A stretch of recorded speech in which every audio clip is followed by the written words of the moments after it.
Notre quartier, Parchamp-Albert-Kahn, accueille 13 000 habitants, dont 986 nouveaux Boulonnais depuis 2019. Dans ce quartier, qui est le cœur historique de Boulogne-Billancourt, le passé demeure vivant à travers l'église Notre-Dame de Boulogne, bâtie il y a plus de 700 ans, ancien lieu de pèlerinage très fréquenté qui assura l'expansion rapide du village des Menus-les-Saint-Cloud. La synagogue, de style byzantin, construite en 1911. Le parc paysager Edmond de Rothschild, qui est une invitation à la promenade. La maison Valeska, du nom de sa plus illustre résidente, Marie Valeska. La maison de repos Les Abondances. La cour du Puy, située cour Béranger. Les studios de Boulogne, où de si nombreuses productions cinématographiques ont été tournées. Notre quartier compte également 2 des 4 musées de la ville. Le musée Paul Belmondo, implanté dans le château Buchillot, et le musée départemental Albert Kahn et son jardin. J'habite dans ce quartier de Boulogne depuis 20 ans.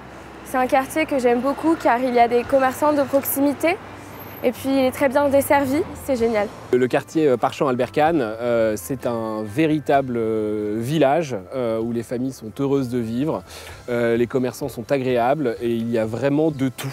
Les espaces verts où on se balade avec nos enfants, on commence par le square du Parchamp, on a aussi Bernard Palissy, mais surtout le parc Rothschild et aujourd'hui le parc Anna Jacquin, où on peut promener notre chien en laisse et profiter en famille complète des espaces verts. Vous pouvez rencontrer vos élus de la ville à la permanence mobile, au marché Billancourt, chaque mercredi de 9 h à 12 h et chaque premier samedi du mois de 9 h à 13 h. Au marché Escudier, chaque mardi et vendredi de 9 h à 12 h et chaque premier dimanche du mois de 9 h à 13 h.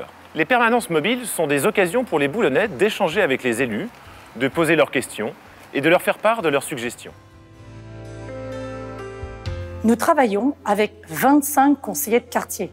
Ils sont les représentants de la société civile, composée à parité d'hommes et de femmes de tous âges. J'ai la chance d'être conseiller de quartier depuis 2021. C'est pour moi un petit engagement citoyen de proximité entre les habitants de mon quartier proche et les élus. On collecte les informations auprès des habitants et on en discute au conseil de quartier qui nous renvoie les améliorations qui sont proposées par la mairie. Des événements ont animé notre quartier en 2023, dont le théâtre en plein air, qui a attiré cette année près de 400 personnes au jardin de la maison Valeska. Le spectacle Les Ateliers de Noël à l'espace Bernard Palissy, qui ont rassemblé plus de 350 enfants et leurs parents. L'Animal en ville, avec plus de 5000 personnes au parc Edmond de Rothschild. Et enfin, la journée de la mobilité, le long du boulevard Jean Jaurès, qui attire chaque année plus de 25 000 participants. Notre quartier compte 19 % des commerces de la ville. 43 % des commerces sont des commerces de bouche, de proximité et de restauration. Nous sommes boulonnais depuis 10 ans. Nous avons trouvé ce restaurant qui correspondait parfaitement à nos critères de recherche. Et donc nous sommes installés ici. Nous sommes très heureux parce que maintenant, nous avons tout à côté, l'école des enfants, notre appartement et on fait tout à vélo. Ce qui nous plaît à Boulogne, c'est ce côté familial, bienveillant, village. Il y a tout ce qu'il faut à Boulogne, pas besoin d'aller à Paris. Le quartier Parchamp-Albert-Kahn, c'est vraiment Boulogne-Village comme on l'aime, avec ses boutiques de proximité comme la nôtre, où les gens aiment se retrouver et discuter ensemble.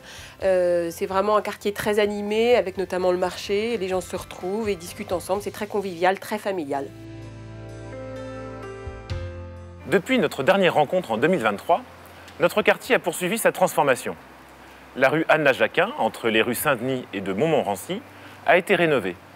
Elle permet des traversées piétonnes sécurisées par la création en amont d'aires de stationnement vélo et de jardinières, la mise en conformité de la voie avec la réglementation en matière de sécurité et de défense incendie des immeubles, ainsi que l'aménagement d'espaces verts pour un coût de 272 000 €. L'opération d'assainissement de la rue Anna Jacquin entre le quai du 4 septembre et la rue de Montmorency pour un montant de 1 980 000 €. Et dans le cadre du budget participatif jeunesse, une boîte à livres a été installée à l'entrée du parc Rothschild. En plus de ces réalisations, d'autres projets d'aménagement sont à venir, dont notamment la réfection de l'avenue Charles de Gaulle entre la rue du Transvaal et l'avenue Jean-Baptiste Clément pour un montant de 602 000 €, le réaménagement de la route de la Reine dans le cadre des 12 mesures prioritaires issues des États généraux de l'espace public, le remplacement du grillage extérieur du parc Rothschild qui sera installé afin d'éviter les intrusions pour un coût de 100 000 €. La pose de compteurs numériques piétons à l'intersection des rues de Silly et de Paris, un dispositif à portée pédagogique qui informe les piétons du temps restant pour la traversée.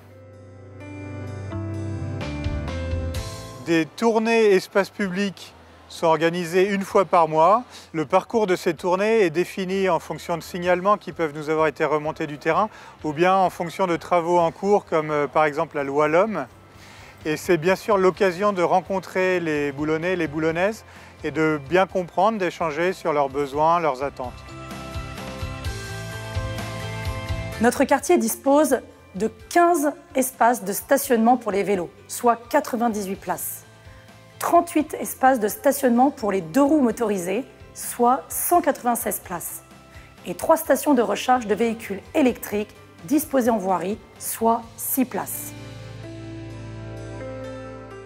Après les bacs verts et jaunes, un nouveau geste de tri est mis en place à Boulogne-Billancourt. C'est la collecte des déchets alimentaires. La collecte des déchets est faite plusieurs fois par semaine. Les ordures ménagères les lundis, mardis, jeudis, vendredis et dimanches. Les emballages papier et carton les mercredis.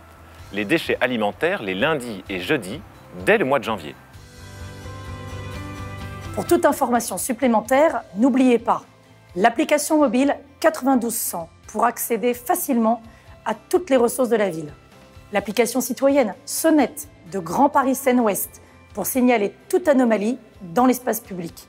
Et enfin, la plateforme Assolib pour découvrir les activités proposées par les associations boulonnaises.